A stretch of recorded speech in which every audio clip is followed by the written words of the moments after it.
শ্ৰীমদ ভাগৱত গীতা মাথো কোনো এক নিৰ্দিষ্ট ধৰ্মৰ বাবেই নহয় কোনো এটা নিৰ্দিষ্ট বয়সৰ ব্যক্তিৰ বাবে সীমাবদ্ধ। ধৰিত্ৰীৰ বুকুত জন্ম লোৱা প্ৰত্যেকজন মানুহে জীৱনক সুখী আৰু সফল কৰি তুলিবলৈ ইয়াক পঢ়া আৰু বুজি পোৱাটো একান্তই জৰুৰী। ভাগৱত গীতাৰ 18টা অধ্যায় আৰু 700 শ্লোক আছে। আটাইবোৰ পঢ়াটো সকলোৰে বাবে অকণমান কঠিনো হ'ব পাৰে। সেইবাবে খুব কম সময়তে অসমীয়াত ভাগৱত গীতাৰ 111টা হিতোপদেশ শুনক, যাৰ সহায়ত আপোনাৰ বাবে গীতাৰ বিষয়ে সকলোখিনি বুজি পোৱাটো সম্ভৱ হৈ উঠিব। যদি কথাসমূহ সদায় ৰাতিপুৱা শুনা হয়, ই শুভফলদায়ক হ'ব। ভগৱান শ্ৰীকৃষ্ণৰ জন্ম হৈছিল কাৰাগাৰত। জন্ম হৈ পিতৃ মাতৃৰ পৰা পৃথক হৈছিল। সুনিয়াৰিকৈ শিক্ষাও লাভ কৰা নাছিল। তেওঁৰ শত্ৰু আছিল তেওঁৰে মামা কংস। জৰাসন্ধৰ ভয়ত পলাই যাব লগা হৈছিল স্বয়ং ভগৱান। অৰ্থাৎ এইটো বিষয় নহয় জীৱনত আপুনি কিমান অপমানৰ সন্মুখীন হৈছে, বা এইটোও নহয় আপুনি কিমান অন্যায়ৰ বলি হৈছে। বিষয় হ'ল আপুনি জ্ঞানৰ পোহৰৰ দ্বাৰা জীৱনক কিমান আগবঢ়াই লৈ গৈছে। মনত ৰাখিব, স্বয়ং ঈশ্বৰ হৈও সমস্যা, দুখ, চকুপানীৰ সন্মুখীন হৈছে। বহুবাৰ আমি সাধাৰণ মানুহ, সমস্যা আহে, সমাধানো থাকে। ধৈৰ্য ৰাখি আগবাঢ়ি যাব। প্ৰতিজন ব্যক্তিয়েই কামৰ ওপৰত বিশ্বাস ৰখা দৰকাৰ। পৃথিৱীখন কৰ্মক্ষেত্ৰ। আপোনাৰ হাতত কাম আছে, ফলাফল নহয়।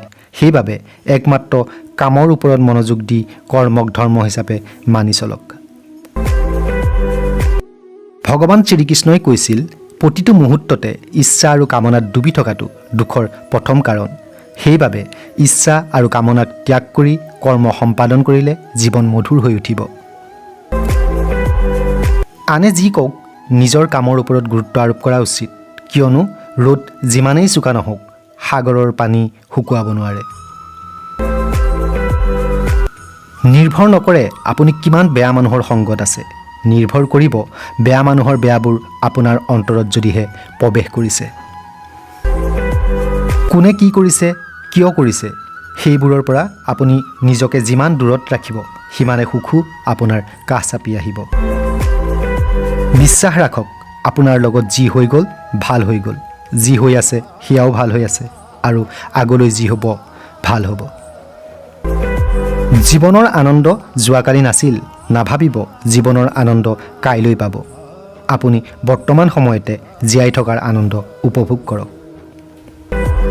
যদি সম্পূৰ্ণ বিশ্বাসেৰে কোনো ব্যক্তিয়ে কিবা বিচাৰে আৰু তাৰ বাবে সম্পূৰ্ণ বিশ্বাসেৰে কাম কৰে, নিশ্চিতভাৱে তেওঁ যি বিচাৰে সেয়া লাভ কৰিব। অভ্যাসৰ দ্বাৰা সকলো দিশ নিয়ন্ত্ৰণলৈ আনিব পাৰি। প্ৰকৃত ধৰ্ম এইটোৱেই যে মানুহে যি চিন্তা নিজৰ বাবে ক্ষতিকাৰক বুলি ভাবে, তেনে চিন্তা আনজনৰ বাবেও কৰিব নালাগে। যিকোনো ব্যক্তিয়েই নিজৰ বিশ্বাস অনুযায়ী গঢ় লয়, তেওঁ যেনেধৰণৰ বিশ্বাস ৰাখে, তেওঁ তেনেধৰণেৰে জীৱন লাভ কৰে। ভগৱান শ্ৰীকৃষ্ণই কৈছে, সকলো জীৱ মোৰ বাবে সমান। কোনোবা মোৰ বাবে অত্যাধিক আপোন অথবা পৰ নহয়, কিন্তু যিজনে সম্পূৰ্ণ ভক্তিভাৱেৰে মোৰ ওপৰত বিশ্বাস ৰাখে, সংকটৰ সময়ত মই তেওঁৰ সহায় হওঁ। যি ব্যক্তিয়ে সম্পূৰ্ণভাৱে ফলৰ ইচ্ছা পৰিত্যাগ কৰে, দৃঢ়তাৰে কাম সম্পাদন কৰে, তেনে ব্যক্তিয়ে সফলতা নিশ্চিতভাৱে লাভ কৰে। মানুহ জন্মৰ দ্বাৰা নহয়, কৰ্মৰ দ্বাৰাহে পৰিচিত হয়। আপোন পৰ, সৰু ডাঙৰ, সুন্দৰ কুৎসিত, এই সকলোবোৰ ভ্ৰম পৰিত্যাগ কৰি আমি বুজি পোৱা উচিত যে সৌৰজগতৰ সকলোবোৰ আপোনাৰ বাবে আৰু আপুনিও সকলোৰে বাবে। গতিকে হৃদয়ত স্নেহ আৰু বিশালতা ৰাখক। যি ব্যক্তিৰ মনত সন্দেহে ঠাই পায়, তেনে ব্যক্তিৰ বাবে পৃথিৱীত অথবা আন ক'তো সুখ নাথাকে। সেয়ে তুমি যি কৰিব বিচাৰা বা কৰিবা, সম্পূৰ্ণ বিশ্বাস ৰাখি কৰা উচিত। যি নিজৰ মনক স্থিৰ কৰিব নোৱাৰে, তেওঁৰ বাবে নিজৰ মনটোৱে তেওঁৰ লগত শত্ৰুতাৰ আচৰণ কৰে। প্ৰয়োজনীয় কাম সময়মতে শেষ কৰক, কিয়নো কৰ্মহীন হৈ থকাতকৈ কাম কৰি থকাতহে শ্ৰেষ্ঠতা আছে। মানুহ বিশ্বাসৰ দ্বাৰা নিৰ্মিত। যাৰ যেনে বিশ্বাস, তেওঁ সেইভাৱেই গঢ় লয়। নৰকৰ 3টা ৰাস্তা: কামনা, খং আৰু লোভ। পূৰ্ণ অভ্যাসেৰে চেষ্টা কৰিলে মন যদি অশান্ত, স্বাভাৱিকতেই শান্ত হৈ উঠিব।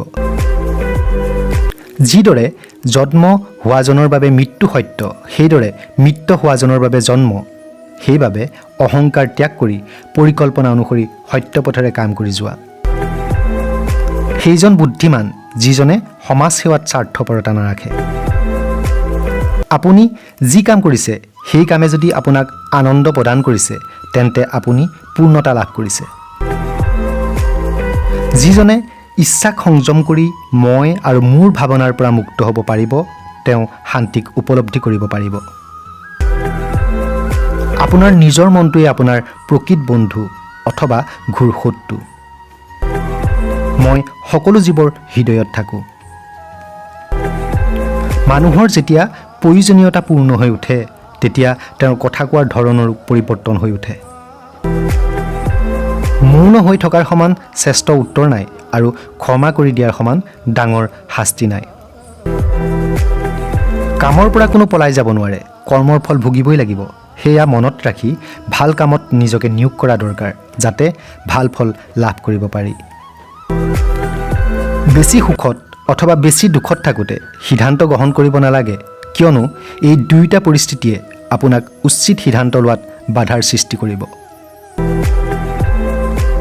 যি হ'ব লগা আছে নিশ্চয়কৈ হ'ব আৰু যি হ'ব লগা নাই সেয়া কেতিয়াও হৈ নুঠে। যি এই দুয়োটা সত্যৰ ওপৰত বিশ্বাস ৰাখে তেওঁক চিন্তাই ব্যৰ্থিত কৰিব নোৱাৰে। যাৰ হাতত ধৈৰ্যৰ শক্তি আছে তেওঁ আন সকলো শক্তিক পৰাভূত কৰি ৰাখিব পাৰে। আপোনাৰ শৰীৰ আপোনাৰ সম্পত্তি নহয়, ই আপোনাৰ অধিকাৰ মতে নচলে। এই শৰীৰ পঞ্চতত্ত্ব অৰ্থাৎ জুই, পানী, বায়ু, আকাশ আৰু পৃথিৱীৰ সমষ্টি। শৰীৰ পুনৰাই ইয়াতেই বিলীন হ'ব। মানুহৰ হাতত নিজৰ বুলিবলৈ কাম আছে। ভাল কামৰ ফলাফল সদায় ভাল নহ'ব পাৰে। ভাল কাম সেইটো যাৰ উদ্দেশ্য সৎ হয়। পৃথিৱীৰ বুকুত যিদৰে জলবায়ুৰ পৰিৱৰ্তন হৈ থাকে, ৰ'দ বৰষুণ, গৰম ঠাণ্ডা, একেদৰে মানুহৰ জীৱনলৈকো পৰিৱৰ্তন আহি থাকে, সুখ দুখ, উত্থান পতন।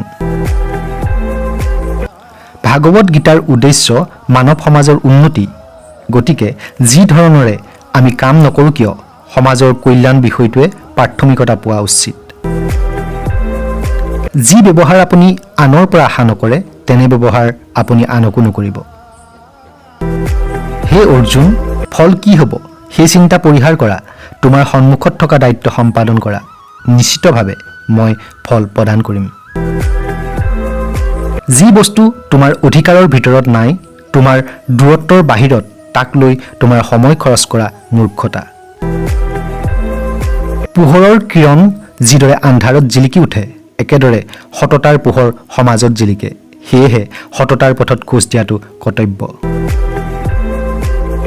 ভাল কাম কৰিলেও কিছু মানুহে আপোনাৰ বেয়াৰ ওপৰতহে চকু দিব। সেইবাবে মানুহে কি ক'ব ধ্যান নিদি প্ৰয়োজনীয় কামতহে গুৰুত্ব দিব লাগে।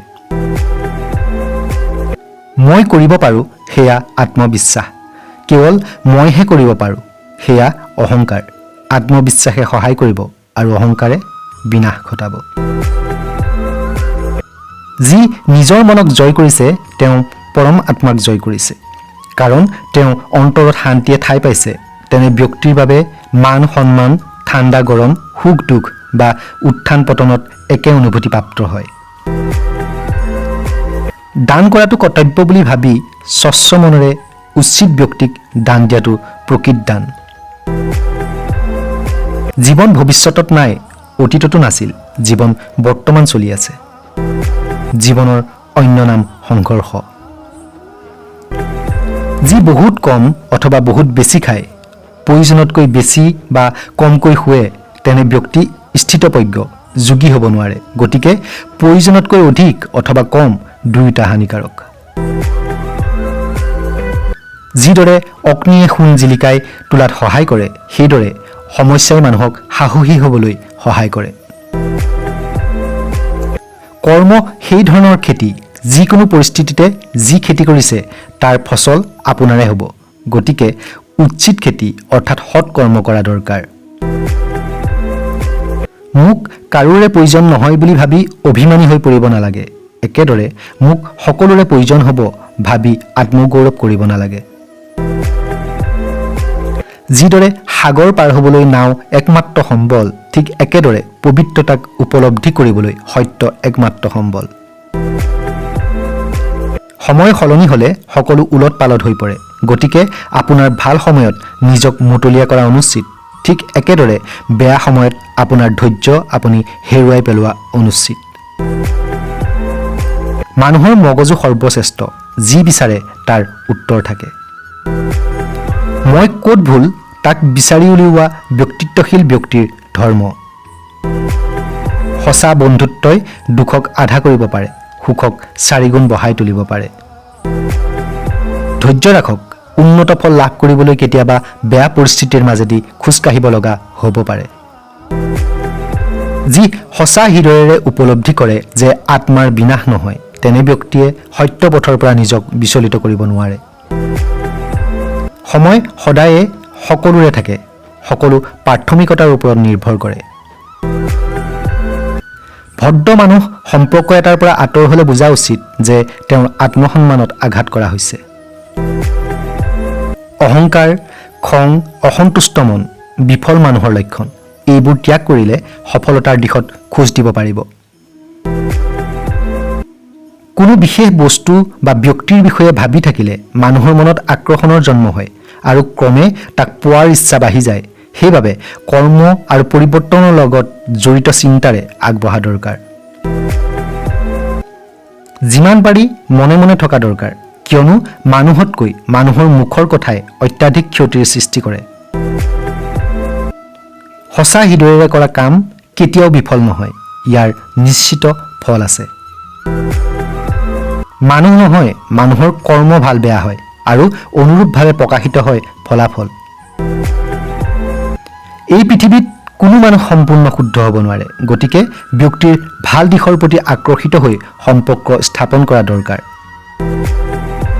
ভৱিষ্যত অন্ধকাৰ দেখিলে বৰ্তমানক সলাবলৈ চেষ্টা কৰিব লাগে।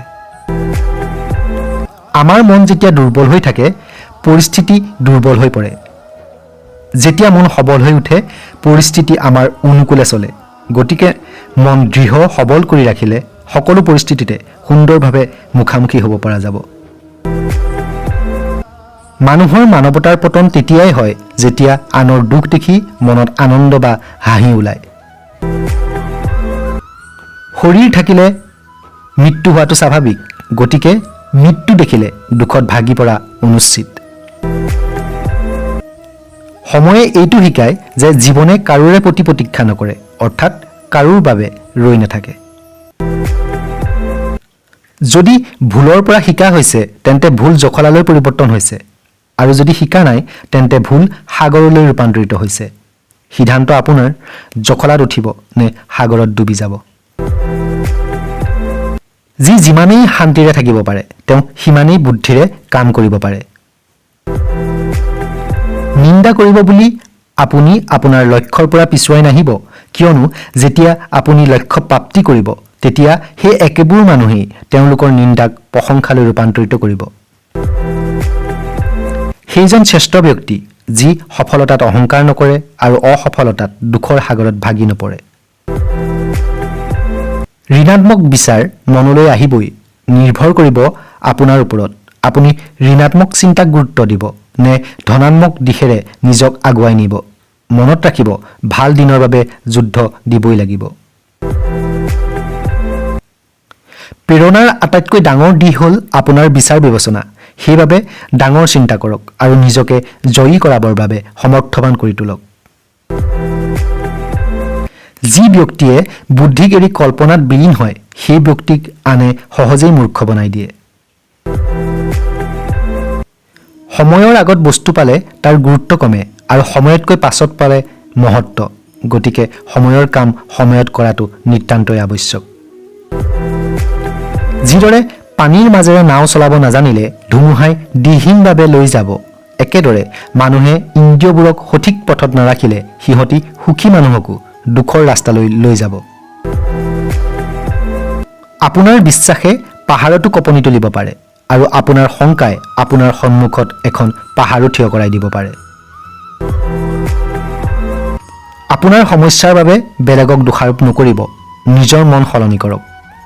বুজাওক দুখ নাইকিয়া হ'ব। নিজক দুৰ্বল বুলি নাভাবিব। যদি ভাগি পৰিছে উঠক, সম্পূৰ্ণ নিষ্ঠাবান হৈ কাম কৰক, বাকী মোৰ ওপৰত এৰি দিয়ক। সকলো দিনেই ভাল নহ'ব পাৰে, কিন্তু সকলো দিনতেই কিবা নহয় কিবা ভাল নিশ্চিতভাৱে হয়। চকু পানী নুলিয়াব, আপোনাৰ দুৰ্যোগৰ সৈতে যুঁজ দিয়ক। সহায় সকলোৰে কৰক, কিন্তু আশা নকৰিব, কাৰণ সহায়ৰ প্ৰকৃত ফলদাতা মই বাসুদেৱ। অকলে থাকিলে আপুনি বুজি পাব যে আপোনাৰ সৈতে নিজৰ বাহিৰে আন কোনো নাই। দুই ধৰণৰ ব্যক্তি স্বৰ্গতকৈ ওপৰত, যি শক্তিশালী হোৱাৰ পাছতো ক্ষমাদান কৰে, আৰু আনজন যি নিজে দুখীয়া তাৰ পাছতো আনক দান আগবঢ়াই দিয়ে। ভালপোৱা শৰীৰৰ সুন্দৰতাক দেখি নহয়, হৃদয়ৰ পৰা হয়। য'ত দুখন হৃদয় এক হয়, তাৰ পৰাই প্ৰেমৰ উৎপত্তি হয়। কোনো ব্যক্তিৰ বিষয়ে আপুনি নিজে নজনাকৈ আনৰ পৰা শুনি ব্যক্তিগৰাকীৰ বিষয়ে মনত বেয়া ভাৱ লোৱাটো হ'ল মূৰ্খতা। জীৱনত সকলো হেৰুৱালোঁ, তেনে একো কথা নাই, নতুন আৰম্ভণি আহি ৰৈ থাকে। জীৱনত সুখ বিচাৰিলে যি ব্যক্তিৰ পৰা আপুনি সুখী হয় তেওঁৰ যত্ন ৰাখক। দুখত ধৈৰ্য, সুখত দয়া আৰু দান, বিপদত সহনশীলতা শ্ৰেষ্ঠ মনুষ্যৰ লক্ষণ। যি শুদ্ধ আৰু স্পষ্ট কথা কয় তেওঁৰ কথা কঠোৰ হ'ব পাৰে, কিন্তু তাত চলনা নাথাকে। যি ভাল লাগে গ্ৰহণ কৰক, যি বেয়া লাগে ত্যাগ কৰক, সেয়া বস্তু হওক কিংবা মানুহ। বেয়া কাম সৰু বা ডাঙৰ হ'লেও সেয়া ধ্বংসৰ কাৰক, কিয়নো ফুটা সৰু হওক বা ডাঙৰ, নাও ডুবাবই। আপুনি আকৌ ঘূৰি গৈ প্ৰথমৰ পৰা আৰম্ভ কৰিব নোৱাৰে, কিন্তু এতিয়া য'ত আছে তাৰ পৰা আৰম্ভ কৰিব পাৰে আৰু আহিব লগা সময়ক সাল সলনি কৰিব পাৰে।